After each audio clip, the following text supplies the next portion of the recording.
Bismillah. Assalamualaikum warahmatullahi wabarakatuh. Good evening. Today, me, Rosmaiti Nina, will present a case study on the supply chain network design of PT Indofood Sukses Makmur. This presentation focuses on evaluating Indofood's currently supply chains and proposing a more efficient network design to support growing demand in Eastern Indonesia. PT Indofood Sukses Makmur is one of the largest FMCG companies in Indonesia with a diverse product portfolio such as instant noodles, dairy products, snack seasoning, and beverages. Indofood operates a nationwide distribution network across more than 17 islands, which makes supply chain efficiency a critical success factor for the company.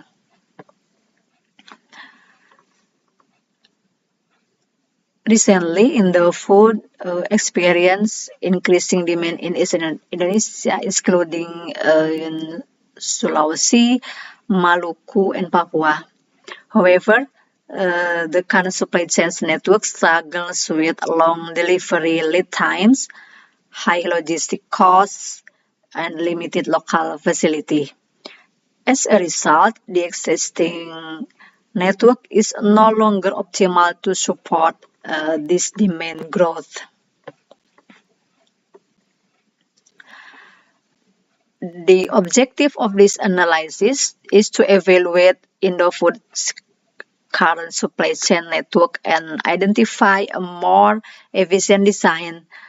This proposed solution aims to improve service level, reduce lead time, and lower logistic costs while supporting long-term business growth.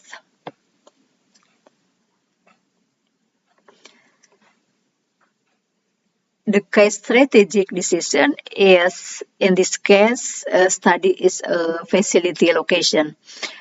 Indofood has two main options: establishing a new factoring plant or building a distribution center in Eastern Indonesia.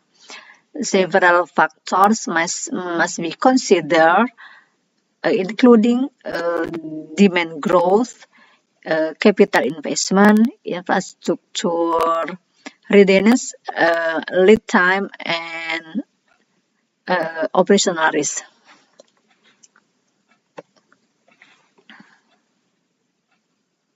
The next slide is evaluation and recommendation.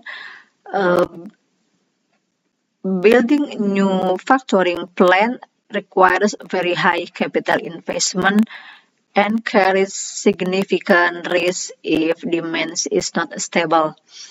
On the other hand, a distribution center requires lower investment, can be implemented faster, and offers higher flexibility.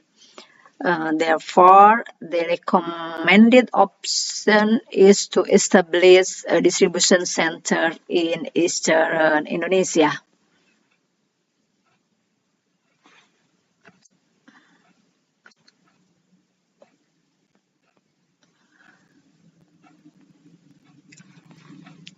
Indofood should apply a multi-mode data expansion strategy, leverage in the most suitable option for shipping large volume from Java to the Eastern Indonesia distribution center at low cost. Land transportation is used for local distribution from the DC to distributor and retailers, while air freight is only used for urgent or high value products. This diagram illustrates the proposed supply chain network. Products are shipped from manufacturing plants in Java to the distribution center in East Indonesia using sea freight. From the DC, products are distributed to local distributors and retailers using local transportation and finally reach end customer. This design shortens lead times and improves responsiveness to market demand.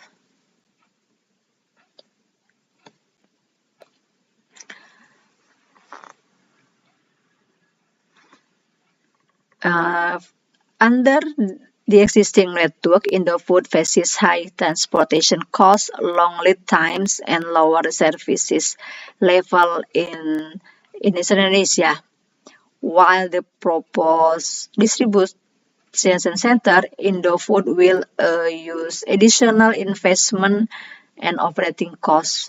However, these costs are offset by lower logistic costs per unit, shorter lead times, and improved customer service, resulting in net long-term benefits.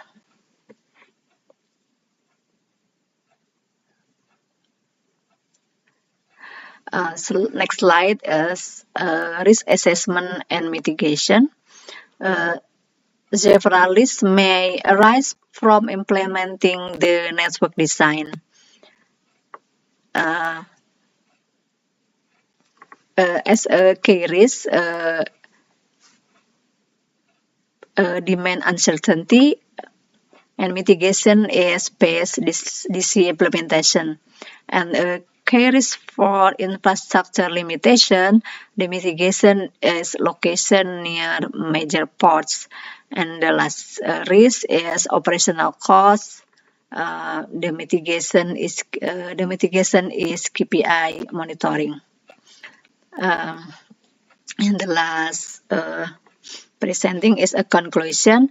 In conclusion, establishing a distribution center in Eastern Indonesia is the most feasible and effective solution for Indofood. The strategy improves supply chain efficiency and reduces logistic costs and lead times and enhance service level. Overall, the proposed network design supports sustainable growth in Indonesia markets. Thank you and have a good day.